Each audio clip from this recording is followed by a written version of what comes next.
दोस्तों, कभी कभी मार्केट में ऐसी कंपनी होती हैं जो ज़्यादा शोर नहीं मचाती लेकिन नंबर्स के अंदर क्वाइटली एक्सप्लोजिव सिग्नल छुपाकर बैठी होती हैं। आज हम बात करने वाले हैं एक ऐसी ही कंपनी की जिसके कुछ फंडामेंटल देखकर आप हैरान हो सकते हो, लेकिन कहानी इतनी सिंपल भी नहीं है। वीडियो को एंड तक जरूर देखना क्योंकि आज के एनालिसिस में एक्साइटमेंट भी है, वार्निंग भी है और एक ऐसा ट्विस्ट भी है जो शायद आप एक्सपेक्ट भी नहीं कर रहे। सबसे पहले समझते हैं कंपनी एक्चुअली करती क्या है। मंगल इलेक्ट्रिकल इंडस्ट्री लिमिटेड 2008 में इनकॉर्पोरेट हुई थी। ये कंपनी ट्रांसफार्मर कंपोनेंट और पावर इंफ्रास्ट्रक्चर प्रोडक्ट मैन्युफैक्चर करती है, ब्रांड नेम मंगल इलेक्ट्रिकल के अंदर। सिंपल शब्दों में समझो, जब भी पावर जनरेशन होती है, इलेक्ट्रिसिटी को लॉन्ग डिस्टेंस तक सेफ्टी ट्रांसफ़र करने के लिए ट्रांसफार्मर और उनके कंपोनेंट की ज़रूरत होती है। यहाँ पर मंगल इलेक्ट्रिकल का रोल स्टार्ट होता है। ये डायरेक्टली पावर इकोसिस्टम का एक इम्पॉर्टेंट हिस्सा है।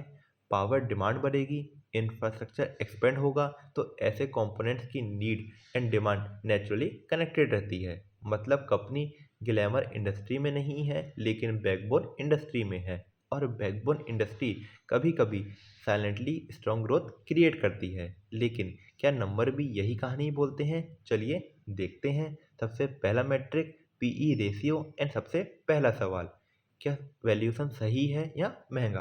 प्राइस टू अर्निंग रेशियो बताता है कि आप 1 रुपये के प्रॉफिट के लिए कितना प्राइस पे कर रहे हो। यहाँ इंटरेस्टिंग बात यह है कि कंपनी का पीई इंडस्ट्री के एवरेज से कम है। इसका मतलब हो सकता है कि मार्केट इस स्टॉक को कंपैरेटिवली लोअर वैल्यूएशन दे रहा है। ये एक ग्रीन फ्लैग हो सकता है अगर बाकी के फंडामेंटल स्ट्रांग हो, लेकिन कॉशन भी यहीं छुपा होता है। कभी कभी लो पीई ग्रोथ डाउट भी स्लो करता है। सो यहाँ पर एनालिसिस रुकना गलती होगी, इसलिए चलते हैं हम अपने नेक्स्ट लेवल पर, पीजी रेशियो। तो अब आता है अपना नेक्स्ट ट्विस्ट, पीजी रेशियो, जो को पीई को कंपनी की ग्रोथ से कंपेयर करता है। यहाँ पर कंपनी का पीजी रेशियो है सिर्फ 0.17। जनरली अगर पीजी 1 से कम हो तो मार्केट वैल्यूएशन ग्रोथ के कंपैरिजन में रीजनेबल या अंडरवैल्यूड हो सकता है। सो 0.17 का मतलब क्या है? वैल्यूएशन ग्रोथ के हिसाब से काफ़ी अट्रैक्टिव जोन में हो सकती है। ये एक स्ट्रॉन्ग ग्रीन फ्लैग हो सकता है, लेकिन ग्रोथ सिर्फ तब वैल्यूएबल है जब कंपनी एफिशिएंटली प्रॉफिट बना रही हो। तो अगला सवाल क्या है? शेयर होल्डर का पैसा कितना एफिशिएंटली यूज़ हो रहा है? यहाँ पर एंट्री होती है आर ओ ई की, मीन्स रिटर्न ऑन इक्विटी, जो बताता है कि कंपनी शेयर होल्डर के पैसों से कितना रिटर्न जनरेट कर रही है। यहाँ पर कंपनी का आर ओ ई 34% से ज़्यादा है। मतलब हर 100 रुपीज़ इक्विटी पर 34 रुपीज़ प्लस का अर्निंग पोटेंशियल क्रिएट हो रहा है। ये काफ़ी स्ट्रांग माना जाता है। इसका इंडिकेशन हो सकता है कि मैनेजमेंट कैपिटल को एफिशिएंटली यूज़ कर रही है। ग्रीन फ्लैग अगेन, हाँ, स्ट्रॉन्ग ग्रीन फ्लैग। लेकिन कहानी यहीं पर ख़त्म नहीं होती, क्योंकि बिजनेस सिर्फ इक्विटी से नहीं चलता, डेट को भी कंसीडर करना ज़रूरी है। सो यहाँ पर आता है हमारा next metric R O C E, means return on capital employed, जो बताता है कि कंपनी टोटल कैपिटल, चाहे वो इक्विटी हो या डेट, दोनों पर कितना रिटर्न जनरेट कर रही है। यहाँ पर कंपनी का आर ओ सी ई 30% से ऊपर है। ये स्ट्रॉन्ग ऑपरेशनल एफिशिएंसी का साइन हो सकता है। High are O see generally strong business model को इंडिकेट करता है। ये भी ग्रीन जोन में काउंट होगा। लेकिन कैपिटल एफिशिएंट होना एक बात है, डिमांड कंसिस्टेंट है या नहीं वो भी देखना ज़रूरी है। तो चलिए देखते हैं नेक्स्ट मैट्रिक, सेल ग्रोथ, जो कि डिमांड का रियलिटी चेक करता है। सेल ग्रोथ हमें बताता है कि कंपनी का revenue over the period of time कितना इंक्रीज या डिक्रीज हुआ है। अगर हम मंगल इलेक्ट्रिकल्स की बात करें तो यहाँ पर 3 ईयर्स की सेल ग्रोथ 36% से ज़्यादा रही है। मतलब रेवेन्यू कंसिस्टेंटली एक्सपेंड हो रहा है। ये इंडिकेट करता है कि प्रोडक्ट की डिमांड ग्रो हो रही है।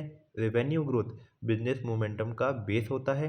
तो यहाँ पर भी एक ग्रीन टिक हो जाता है। लेकिन रेवेन्यू ग्रोथ तब वैल्यूएबल होती है जब प्रॉफिट भी ग्रो करे। तो चलिए हम लोग प्रॉफिट ग्रोथ को भी एनालाइज करते हैं।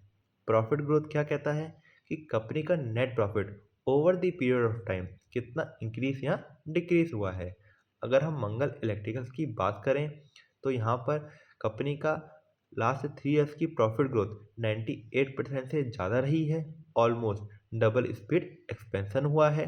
इसका मतलब मार्जिन इम्प्रूव हुए हैं या ऑपरेशनल एफिशिएंसी स्ट्रांग हो रही है। अर्निंग ग्रोथ ही लॉन्ग टर्म वेल्थ क्रिएशन का बेस होती है।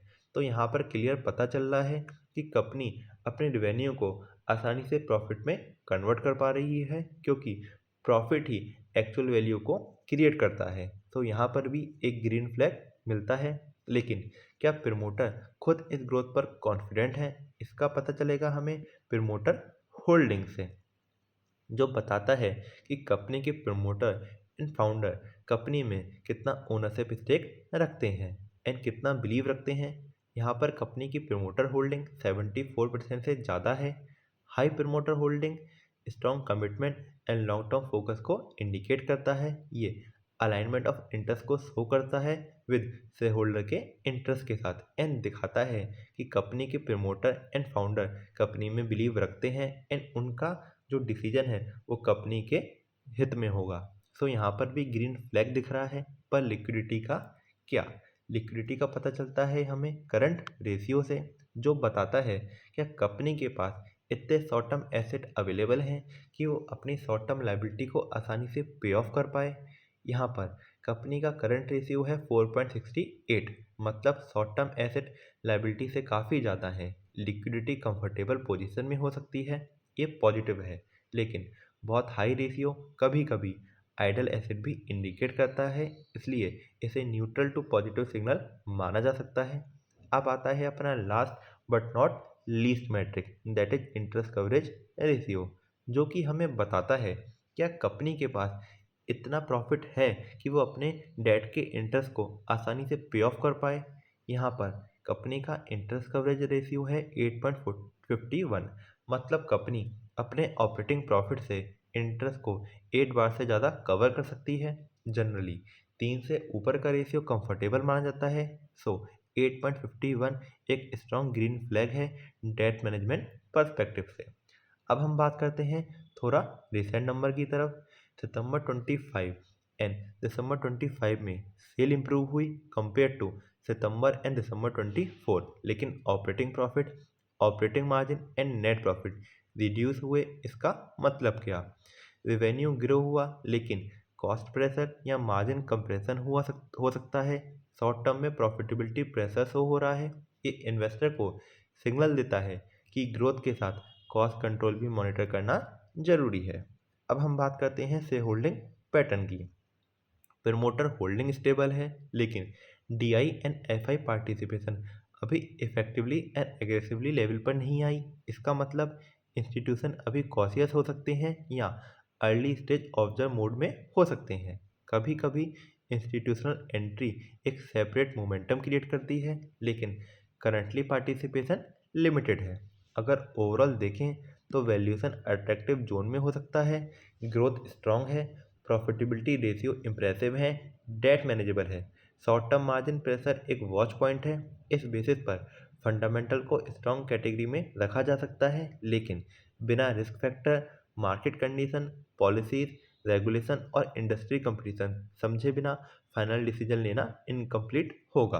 तो दोस्तों, नंबर्स कहानी के हीरो लग रहे हैं, लेकिन मार्केट में हर हीरो की एक हिडन चैलेंज भी होता है। अगली वीडियो में हम बात करेंगे उन रिस्क की जो शायद आपको कोई क्लियरली नहीं बताता। तो चैनल को सब्सक्राइब कर लो, क्योंकि यहाँ सिर्फ एक्साइटमेंट नहीं, कंप्लीट एनालिसिस मिलता है। और याद रखो, स्मार्ट इन्वेस्टिंग स्टार्ट होती है क्यूरियोसिटी से, और असली ट्विस्ट अभी बाकी है। मिलते हैं नेक्स्ट वीडियो में। Till then, goodbye and take care.